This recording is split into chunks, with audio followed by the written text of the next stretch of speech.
Hello students, BA first year, विषय समाजशास्त्र। और आज मैं भारतीय समाज की संरचना एवं बनावट चैप्टर में भारतीय समाज शास्त्रीय दृष्टिकोण इसको ले रही हूँ। भारतीय समाज क्या है?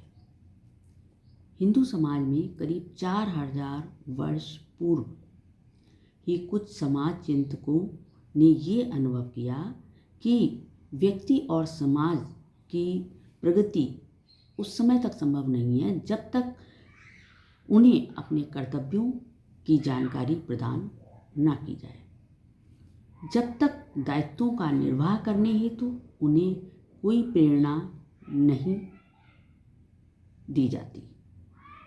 सामाजिक जीवन को संगठित बनाए रखने की दृष्टि से ये सब कुछ आवश्यक समझा गया। सामाजिक जीवन को संगठित बनाए रखने के लिए ये इसलिए ज़रूरी समझा गया क्योंकि जो हमारा समाज है वो सुचारू रूप से तभी चल सकता है जब व्यक्ति को अपने कर्तव्यों का ज्ञान हो।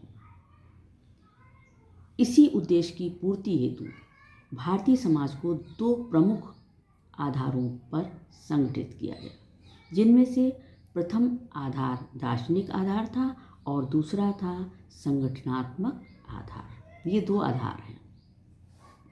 पहला आता है दार्शनिक आधार। इसकी क्या विशेषताएं रही?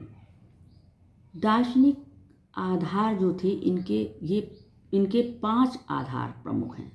दार्शनिक आधारों में भी 5 आधार प्रमुख हैं जिन्होंने सामाजिक जीवन को संगठित बनाए रखने और व्यक्ति को पग पग पर उसके कर्तव्यों का बोध कराने में सहायता प्रदान की। जैसे नंबर 1, धर्म। हिंदू सामाजिक जीवन में धर्म का प्रमुख स्थान है। हिंदुओं का संपूर्ण जीवन धर्म के ही इर्द गिर्द घूमता है। एक हिंदू प्रातः उठने से रात्रि सोने तक और जन्म से मृत्यु तक अनेक धार्मिक क्रियाएं संपन्न करता है। हिंदुओं में 4 पुरुषार्थ या कर्तव्य माने गए हैं: धर्म, अर्थ, काम, मोक्ष। इस प्रकार से धर्म की पूर्ति मानव का सर्वोपरि कर्तव्य है। धर्म के भी यहाँ अनेक स्वरूप बताए गए हैं, जैसे सामान्य धर्म, विशिष्ट धर्म, राजधर्म, मित्र धर्म, कुल धर्म, गुरु धर्म, युग धर्म आदि। धर्म ने व्यक्ति और समाज के नियंत्रण में भी अपना महत्वपूर्ण योगदान दिया है। फिर दूसरा आता है पुरुषार्थ। पुरुषार्थ सिद्धांत के द्वारा व्यक्ति के जीवन के 4 प्रमुख लक्ष्य स्पष्ट हैं। ये 4 लक्ष्य हैं अर्थ, धर्म, काम, मोक्ष। इन्हें ही 4 पुरुषार्थ माना गया है जिन्हें प्राप्त करने का प्रयत्न व्यक्ति अपने जीवन काल में करता है। ये यहाँ जो है धर्म का अर्थ जो है वो हिंदू मुस्लिम से नहीं है, बल्कि नैतिक कर्तव्यों से है कि हम जिस भी रूप में हैं उस रूप में हमारा क्या धर्म है, क्या कर्तव्य है। जैसे मैं पिता के रूप में, माँ के रूप में हूँ, तो मेरा माँ के नाते क्या कर्तव्य है कि मैं अपने बच्चों के लिए या समाज के लिए किस रूप में पेश आऊँ। इस तरीके से अर्थ का तात्पर्य केवल धन या संपत्ति से नहीं है, बल्कि उन साधनों से है जिनकी सहायता से हम अपनी जो हमारी भौतिक आवश्यकताएं हैं उनकी हम पूर्ति करते हैं। इसी तरीके से काम का तात्पर्य केवल यौन संतुष्टि से नहीं है, बल्कि सांस्कृतिक दृष्टि से जीवन के आनंद का उपभोग भी है। काम की एक पुरुषार्थ के रूप में इस दृष्टि से महत्ता है कि ये मनुष्य की प्राणशास्त्रीय आवश्यकता की पूर्ति, संतानोत्पत्ति, माता पिता के ऋण से उऋण होने और समाज की निरंतरता को बनाए रखने में योग देता है। मतलब काम का प्रयोग करके हम समाज को आगे बढ़ाने में सहयोग देते हैं या परिवार को आगे बढ़ाने में सहयोग देते हैं। इस तरीके से प्रथम 3 पुरुषार्थों को प्राप्त करने के पश्चात चौथे पुरुषार्थ में मोक्ष आता है। तो ये मोक्ष का अर्थ है संपूर्ण संतुष्टि की स्थिति से लिया जाता है। इस स्थिति में व्यक्ति ब्रह्मानंद की अनुभूति और परम आनंद की प्राप्ति करता है, जीवन मरण के बंधनों से छूट जाता है।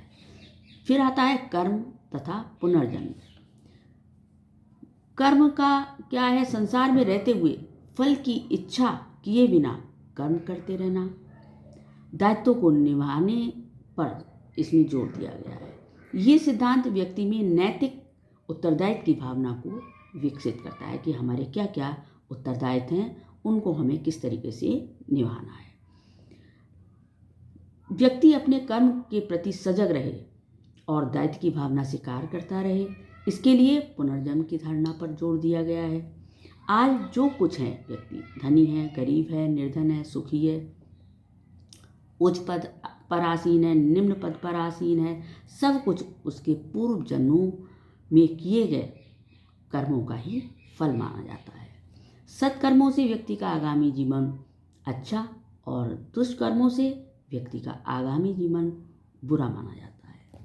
ये सिद्धांत व्यक्ति को अपने परिवार, वर्ण और आश्रम से संबंधित कर्तव्यों के पालन हेतु अपूर्व प्रेरणा प्रदान करता है। फिर अगला आता है ऋण। ऋण में क्या है? ऋण तथा यज्ञ।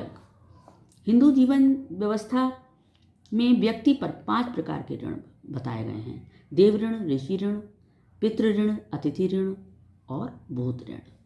व्यक्ति जो कुछ करता है, उसका जैसा भी विकास हुआ है, उसने जो कुछ प्राप्त किया है, उसके लिए वह दूसरों का ऋणी माना जाता है। वो देवताओं, ऋषियों, माता पिता, अतिथियों, पशु पक्षियों तक का ऋणी है। अतः इनके प्रति अपने दायित्व का निर्वाह करके ही वो 5 प्रकार के ऋणों से छुटकारा पा सकता है। इसके बाद आता है कि इसी हेतु 5 महायज्ञों की व्यवस्था की गई है। साथ ही व्यक्तिवाद पर अंकुश रखने और जीवन को त्याग के आदर्श में ढालने के लिए भी इन यज्ञों का विधान किया गया है। ये यज्ञ व्यक्ति को सभी प्राणियों के प्रति अपने दायित्व को निभाने की शिक्षा देते हैं। यहाँ यज्ञ का तात्पर्य अन्य के प्रति दायित्व निर्वाह से लिया गया है। कर्तव्यों की पूर्ति को ही यज्ञ कहा जाता है। अगर हम अपने कर्तव्यों को सही रूप में निभाते हैं, इट मीन्स कि हम यज्ञ करते हैं, हम यज्ञ में अपनी आहुति देते हैं। फिर आता है संस्कार। संस्कार का तात्पर्य क्या है? शुद्धिकरण की प्रक्रिया से है। भारतीय सामाजिक व्यवस्था में व्यक्ति को सामाजिक प्राणी बनाने, उसके व्यक्तित्व का पूर्ण विकास करने तथा उसके नैसर्गिक प्रवृत्तियों को समाज उपयोगी बनाने के लिए व्यक्ति का शारीरिक, मानसिक, नैतिक परिष्कार आवश्यक माना गया है। मतलब नैतिक शुद्धिकरण उसका आवश्यक माना गया है। परिष्कार या शुद्धिकरण की पद्धति को ही यहाँ संस्कार की संज्ञा दी गई है। जीवन को परिष्कृत करने की प्रक्रिया जो है वो जीवन पर्यंत चलती रहती है। यद्यपि यहाँ संस्कारों की संख्या काफ़ी बताई गई है, परंतु प्रमुख संस्कार जो है वो 14 माने जाते हैं। इस तरीके से ये होगा आपका। Thank you.